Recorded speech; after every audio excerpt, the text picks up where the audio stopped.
Hello everyone, welcome to MPPSC hub. आज हम देख रहे हैं एमपीपीएससी मेंस में ही जीएस पेपर 2 क्या राजनीति विज्ञान है ना। राजनीति विज्ञान में क्या यूनिट फर्स्ट क्या है आपका ना। फर्स्ट यूनिट में आपके सारी टॉपिक देखा जाए तो कंप्लीट कर दिया है। ये लास्ट टॉपिक है यूनिट फर्स्ट से लोक अदालत एवं जनहित याचिका, ठीक है, जिसे हम पिल भी बोलते हैं, PIL। ठीक है, तो आप PIL का फुल फॉर्म बताइएगा, जिसे हिंदी में जनहित याचिका भी कहते हैं। ठीक है, तो जनहित याचिका को पिल भी कहा जाता है। तो पिल का बहुत सरल, याद मैं बता दूं कि बहुत सरल है इसका फुल फॉर्म, लेकिन आप मुझे कमेंट करके बताइएगा पिल। ठीक है, अब बढ़ते हैं आगे कि अपने इसमें टॉपिक में क्या है कि लोक अदालत एवं जनहित याचिका क्या है।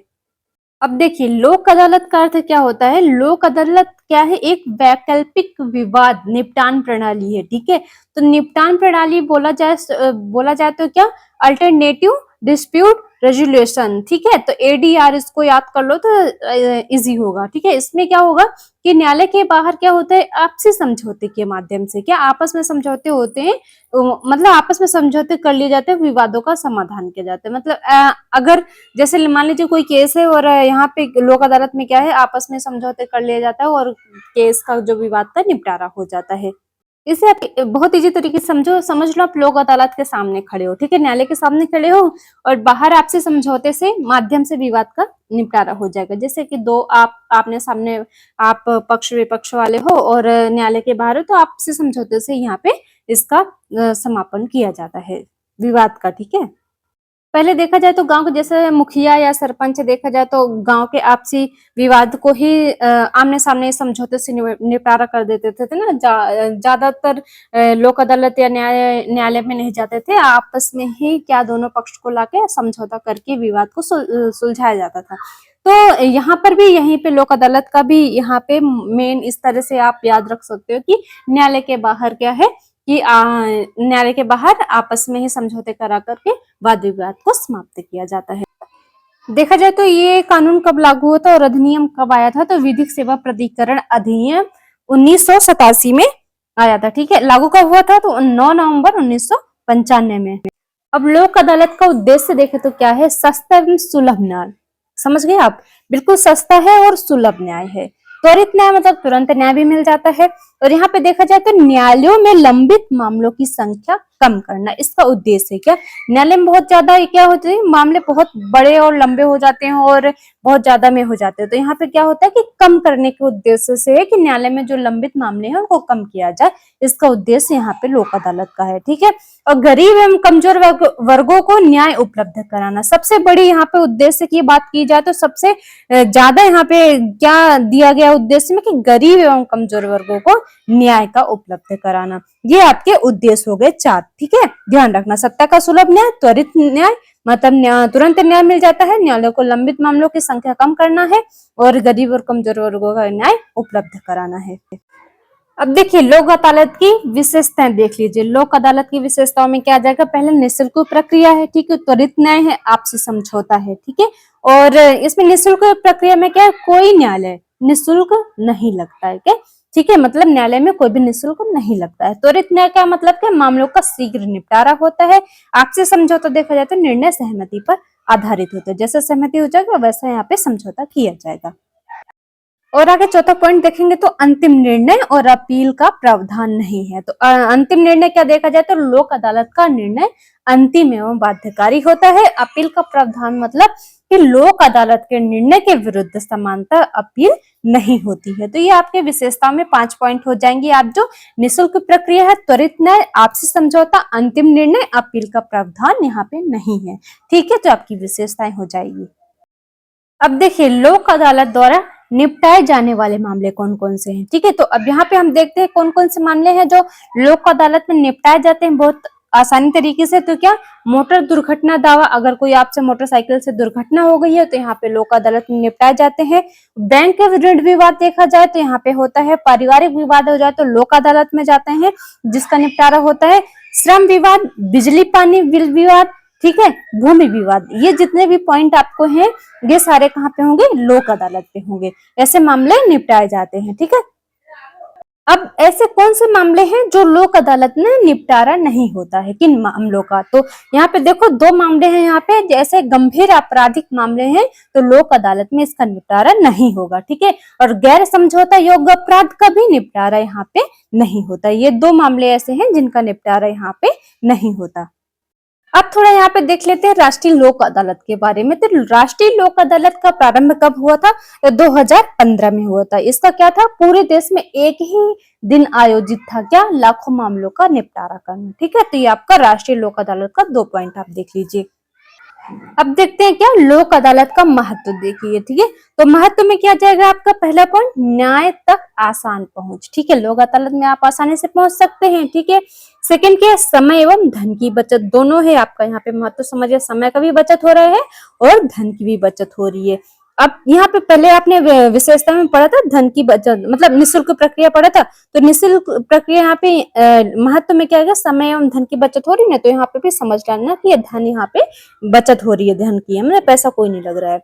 अभी तीसरा पॉइंट क्या है? न्यायालयों पर भार कम, ठीक है। ज्यादा यहाँ पे मामले आते नहीं है, भार कम रहता है, ठीक है। न्यायालयों में आधा बंटवारा हो जाता है, लोक अदालत में आ जाता है, ठीक। अब यहाँ पे सामाजिक सौहार्द को बढ़ावा मिलता है। तो ये आपका यहाँ पे 4 पॉइंट हो जाएंगे, आपके महत्व हो जाएंगे कि न्याय तक आसान पहुंच हो जाएगा, समय एवं धन की बचत, न्यायालयों पर भार कम हो जाएगा, सामाजिक सौहार्द को बढ़ावा देना हो जाएगा।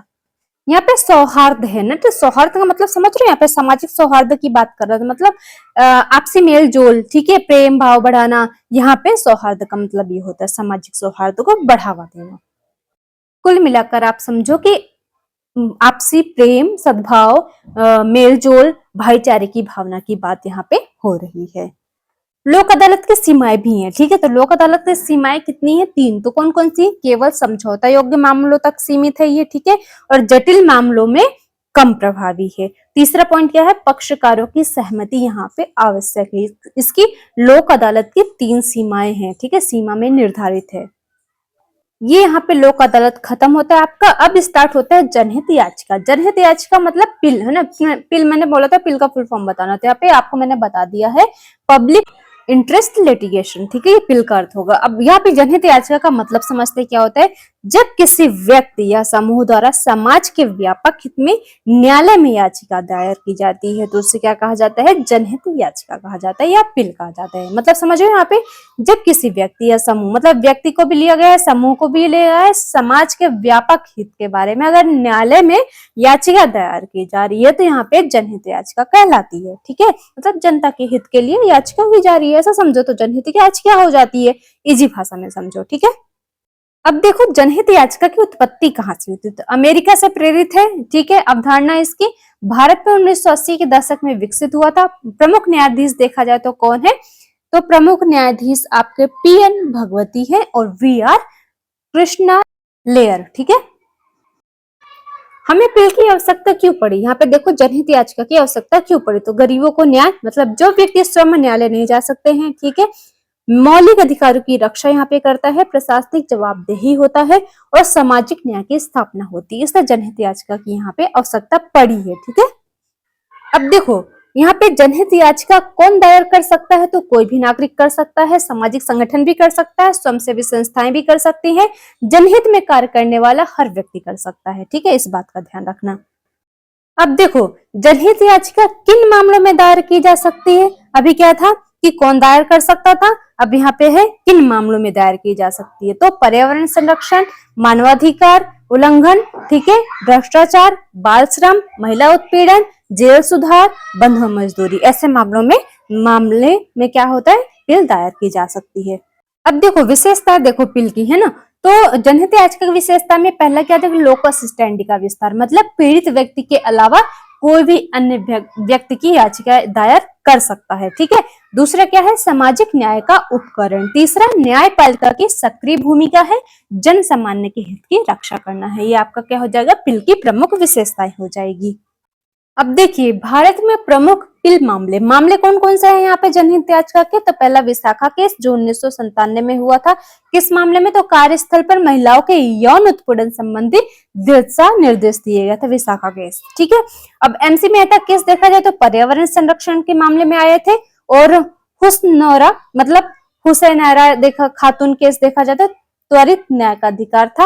ओल्गा टेरिस केस देखा जाए तो जीविका के अधिकार को मान्यता प्राप्त था। तो यहाँ पे पिल के ये मामले 3-4 थे जो यहाँ पे आए थे भारत में। अब जनहित याचिका का महत्व देखिए तो न्याय तक पहुंच बढ़ी है और मानवाधिकारों की रक्षा, प्रशासनिक पारदर्शिता, लोकतंत्र को मजबूत बनाया है। ये जनहित याचिका के महत्व हैं। देखो जनहित याचिका की आलोचना भी की गई है, ठीक है। देखो अच्छाई सब में होती तो बुराइयां भी होती, इसलिए अपने आप को कम मत आंकना कि मैं बुरी हूँ या मैं बुरा हूँ, ठीक है। सब अच्छे होते हैं। देखो जहाँ अच्छाई होते हैं बुराइयां होने तो सीधी सी बात है। तो जनहित याचिका इतनी अच्छी यहाँ पे चीजें सब कुछ बताएगी, लेकिन इसकी आलोचना भी है, ठीक है। तो न्यायिक अतिक्रमण का खतरा भी है यहाँ पे। राजनीतिक क्या है, राजनीतिक हितों हेतु दुरुपयोग किया गया यहाँ पे। न्यायालयों पर अतिरिक्त भारत है, प्रचार प्राप्त करने का माध्यम है। बिल की आलोचना में ये सब आता है। अब देखिए लोक अदालत एवं बिल में अंतर क्या है, मतलब लोक अदालत एवं जनहित याचिका में अंतर। तो लोक अदालत में क्या है, विवाद का समझौते से निपटारा होता है, ठीक है। और जनहित याचिका में क्या है, जनहित की रक्षा करना, ठीक है। यहाँ पे वैकल्पिक न्याय व्यवस्था है, यहाँ पे न्यायिक उपकरण है। मतलब इसका देखा जाए इसकी प्रकृति है वैकल्पिक न्याय व्यवस्था, यहाँ पे न्यायिक उपाय है। और इसका निर्णय कहाँ से होता है, समझौते पर आधारित होता है लोक अदालत का। और इसका जनहित याचिका का निर्णय क्या होता है, कहाँ से होता है, तो न्यायालय द्वारा होता है। फिर क्षेत्र देखा जाए तो कहाँ से, तो निजी विवाद होते हैं, लोक अदालत में हो जाता है। इसका क्षेत्र देखा जाए तो निजी है और यहाँ पे सार्वजनिक है, ठीक है। यहाँ पे सामान्यता नहीं, अपील मतलब नहीं है, सामान्यता नहीं होती है लोक अदालत में। और जनहित याचिका में न्यायिक प्रक्रिया के द्वारा अपील की जाती है। तो ये आपके अंतर हो जाएंगे। अब पूरा मिलाकर के निष्कर्ष देखिए किसका, तो लोक अदालत और जनहित याचिका का पूरा निष्कर्ष देखिए। तो यहाँ पे क्या होगा, भारतीय न्याय व्यवस्था को अधिक सुलभ, प्रभावी एवं जनोन्मुखी बनाते हैं। लोक अदालत जहां त्वरित एवं सस्ता न्याय प्रदान करती है, वहीं पिल मतलब जनहित याचिका समाज के कमजोर वर्गों के अधिकारों की रक्षा कर सामाजिक न्याय और संवैधानिक मूल्यों को सुदृढ़ करती है। तो ये आपका टोटल लोक अदालत और जनहित याचिका कंप्लीट होता है। अब देखिए लास्ट में क्वेश्चंस क्या बन सकते हैं आपके एमपीपीएससी मेंस में। देखिए लोक अदालत की अवधारणा या विशेषताएं और महत्व वर्णन कीजिए। आपका क्वेश्चन ऐसा भी बन सकता है, भारत में जनहित याचिका मतलब पिल के विकास एवं महत्व का मूल्यांकन कीजिए। फिर आपका क्या बन सकता है क्वेश्चन कि लोक अदालत एवं जनहित याचिका में अंतर स्पष्ट कीजिए। और आपका यह भी क्वेश्चन बन सकता है क्या, न्यायिक सक्रियता के विकास में पिल की भूमिका का विश्लेषण कीजिए। फिर लोक अदालतें न्याय तक पहुंच सुनिश्चित करने में किस प्रकार सहायक हैं। तो इस प्रकार के क्वेश्चन भी आ सकते हैं। और आपका यहीं पे सेकंड पेपर का फर्स्ट यूनिट सारा खत्म होता है। तो फर्स्ट यूनिट यहाँ पे पूरा कंप्लीट हो चुका है। जो पिछली वीडियो आपने नहीं देखी है तो जाके आप चेक कर लीजिए और वीडियो देखिए, तो आपके सारे टॉपिक यहाँ पे कंप्लीट होता है फर्स्ट यूनिट। अब देखेंगे अगला नेक्स्ट वीडियो में आपका सेकंड यूनिट से स्टार्ट होगा। जब तक आप वीडियो को सब्सक्राइब कर लीजिए, इट मीन्स चैनल को सब्सक्राइब कर लीजिए और वीडियो को लाइक कर दीजिए और जहां तक हो सके सभी अपने दोस्तों को शेयर कर दीजिए।